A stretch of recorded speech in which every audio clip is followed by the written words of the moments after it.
ఎవరు మీరు? ఈ రాజ్యానికి యువరాజులు. ఏ మతిపోయిందా? ఏమిటా వెరినం? మన్నించాలి, యువరాజంటే తమరేనా? కనీసం మీకు 3 తలలు, 6 కొమ్ములు, 9 చేతులు, 20 కాళ్ళు. సాధించని పరిహాసం. పరిహాసం కాదు యువరాజా, ఆశ్చర్యం. అలాగే మీరు కూడా రక్తవంశాలున్న మామూలు మనిషిని కల్లో కూడా అనుకోలేదు. నువ్వనేదేమిటో నాకు అర్థం కావటం లేదు. నా మాటలు అర్థం కావు. అద్దాల మందిరాల్లో అందాల నగర శిల్పాల పంపు సంపులు తిలకిస్తూ, మెత్తని పట్టు పాన్పుల మీద మట్టు పానీయాలు సేవిస్తూ, నృత్యగాన కళా వినోదాలలో తేలిపోయే మీకు నా మాటలు అర్థం కావు. ఏమిటో బాధతో మాట్లాడుతున్నావు. బాధ? ఈ బాధ నా ఒక్కరిది కాదు యువరాజా, మీ ఏలుబడిలో కుంగి కుషించిపోయే ప్రతి ఒక్క పౌరుడిది. ఏమిటి? నా ప్రజలు బాధపడుతున్నారా? తెలీదు? మీరిచ్చిన అధికారంతో మీ తాబేదారులు కన్ను మిన్ను గారకుండా ప్రజలను ఎలా పీడిస్తున్నారో మీకు తెలీదు? మీ పట్టాభిషేకం పేరుతో మీ బొక్కసమంతా నింపాలని దోపిడీ దొంగల కంటే అన్యాయంగా ప్రజలను ఎలా దోచుకుంటున్నారో మీకు తెలీదు? నమ్మలేదు. ఇంత దౌర్జన్యంగా మా అధికారులు ప్రవర్తించారు. నమ్మరు? అయితే చూడండి.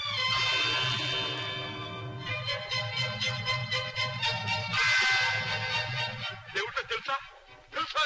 వాళ్ళు చేస్తున్న పని అన్యాయమని చెప్పినందుకు వాళ్ళు ఇచ్చిన బహుమానం చూడండి. ఒక్కొక్క తట్టు సత్యానికి, ధర్మానికి, న్యాయానికి మీరు పెట్టే గొడ్డలి పెట్టి. ఎంత దారుణం, ఎంత దారుణం! జరిగిన దానికి నేను ఎంతో చింతిస్తున్నాను. ఈ విషయాలు జరుగుతున్నట్టు నాకు తెలియనే తెలియదు. ఈ రాజ్య పరిపాలన మా మాతృశ్రీ గారి అది ఆ గుడ్డు సాగుతో తప్పించుకోవడానికి ప్రయత్నించకండి. రేపు మీరు పరిపాలించబోయే రాజ్యం ఏ పరిస్థితిలో ఉంది తెలుసుకోవాల్సిన బాధ్యత మీ మీద కూడా ఉంది. ప్రభువుని యముడిలాగా భావించే ప్రజల్ని మీరు ఎలా పాలిస్తారు, ఏ విధంగా పాలిస్తారు? యువరాజా, ప్రజల్ని ఆదరించి ఆదుకునేవాడే నిజమైన పాలకుడు. ప్రజల్ని పీడించి, ఏడిపించి మిడిసిపడేవాడు పాలకుడు కాదు, రాక్షసుడు. వాడికి ఏనాటికైనా పతనం తప్పదు. పేద ప్రజల అభిశాపమే వాడిని నిలువునా తగ్గించి దగ్ధం చేస్తుంది. ఈ మాట మాత్రం మర్చిపోకండి.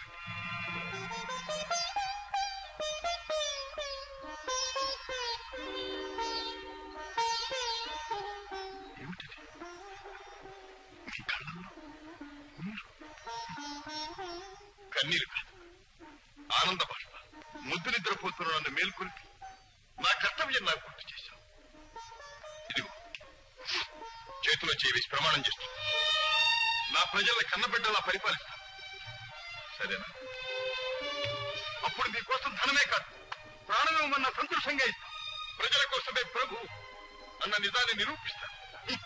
అలా నిరూపించినాడు ప్రతి ఇంట మీరు తండ్రిగా నిలుస్తారు, దేవుడిగా కొలుస్తారు. మెరుపులా వచ్చావు, కనువిప్పు కలిగించావు. ఎవరు? నేను. తమ ప్రజల్లో ఒక సామాన్యుల్లో సామాన్యుడు కావు. నీవు మా ఆత్మీయుడు. నీ వంటి వారు మాకెంతో అవసరం. ఓ మంత్రి గారు రండి. ఎవరో వికాసపోయారు, రండి. మీరు వారు మన ఆత్మీయులే. ఈ సృష్టిలో ప్రభువు ప్రజ ఒక్కటేనని ఈశ్వరుడు నిర్దేశం. అందుకే వారు కూడా మాలాగే ఉన్నారు కదా. విచిత్రంగా ఉంది, నమ్మలేకుండా ఉన్నారు.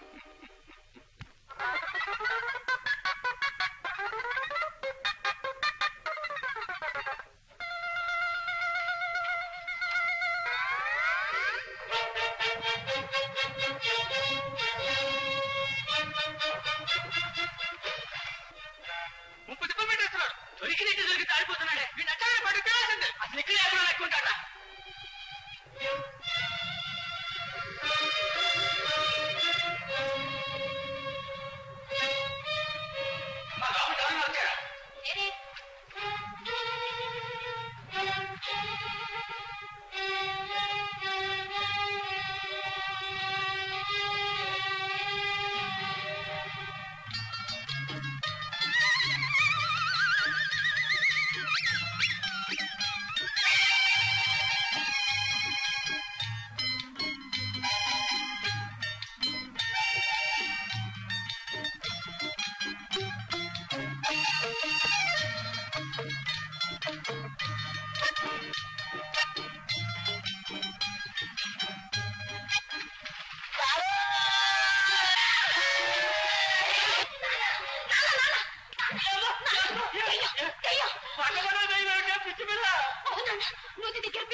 అమ్మాయి మీ అమ్మాయి భలే అందంగా ఉంది.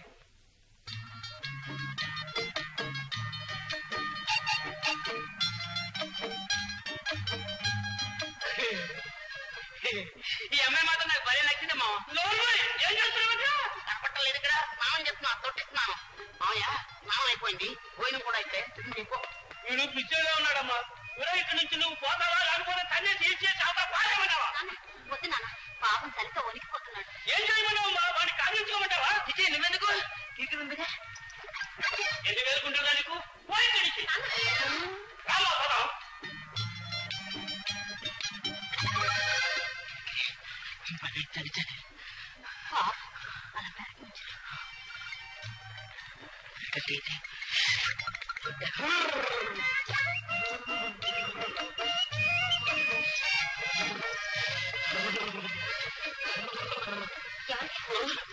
బాగా తడిసిపోయారు, జలుబు చేస్తుంది. నీ పేరు సుబ్బురా? ఎంత అర్థమైన పేరు. ఎవరు పెట్టారు? మీ అమ్మ మీ నాన్న? నాకు నచ్చిన పేరే పెట్టారు.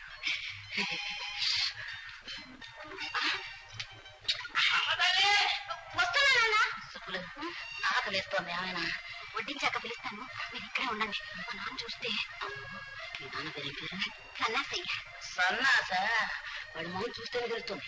సంసార లక్షణాలు ఎక్కడ కనపడలేండి. అమ్మా సుబ్బులు అరుస్తున్నాడు.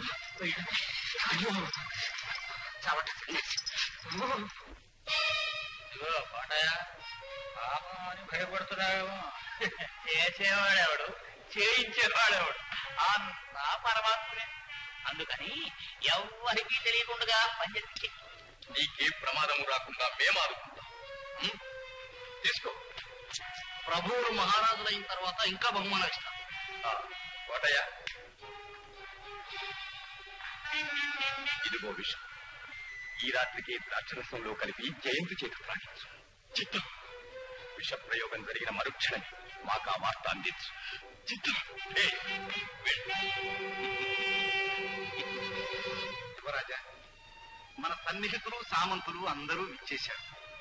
తమరు ఈ విలాస మందిరంలోనే ఉండడం అమ్మగారికి రాకుమారికి కొంచెం ఆందోళన. మంత్రి గారు, ఆడవాళ్ళందరినీ ఇలాగే అనుమానిస్తుంటారు. తమరు వెంటనే కోటకు బయలుదేరడం మంచిది యువరాజా. అలాగే, తప్పకుండా. రాజా, నువ్వు కూడా మా వెంట కోటకు బయలుదేరా. మా పట్టాభిషేకం నువ్వు కూడా తప్పకుండా చూడాలి. అదృష్టం.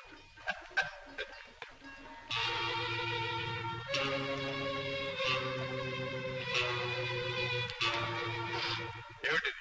రాక్షసం.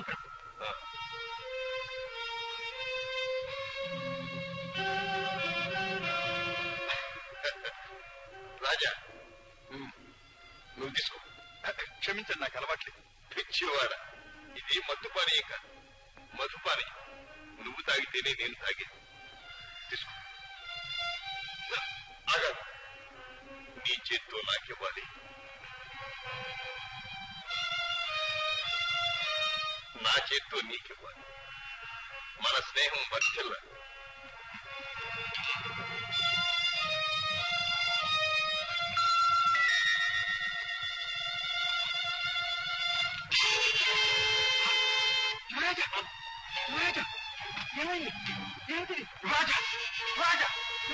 కడుపులో వంట, కడుపులో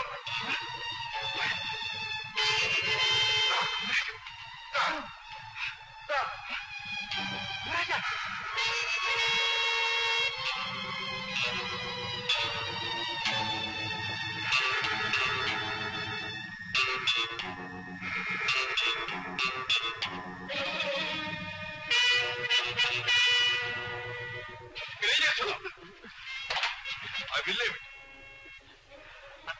ఉడతలండి, గొడవ చేస్తుంటే తోలుతున్నాను అంతే. ఉడతలా? అక్కడ యువరాజు గారు చావు బ్రతుకుల మధ్య నుంచి ఉడతలు గుర్తున్నావా? ఇక్కడ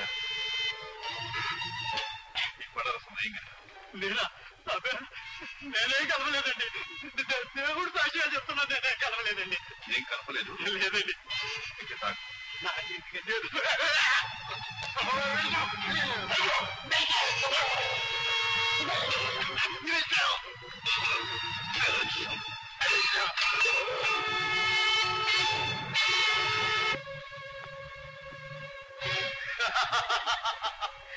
శభాష్, వేసేశాం కోటలో పాక. విష ప్రయోగం జరిగిపోయింది. అయిపోయిందన్నమాట యువరాజు గారి పని మామూలుగా. జయంత్ పరలోకంలో పట్టాభిషేకానికి తరలిపోయారు. మన మార్గం నిష్కంటకమైపోయింది. ఇక రాజ్యాభిషేకం మామూలుగా తమకే. మీరే ఇక మహారాజు. అది రేపు కొలువు. అందుకు తగిన కట్టుకట్టాలన్నీ మేం చేస్తున్నాం ప్రభు. భేష్. కానీ ఈ విషయం మనకు తెలిసినట్టు మరో కంటికి తెలియకూడదు. అవునవునవునవును. అందరిలాగా మనం కూడా పట్టాభిషేక సమయంలో యువరాజు కోసం ఎదురు చూస్తున్నట్టున్నారు మామూలుగా.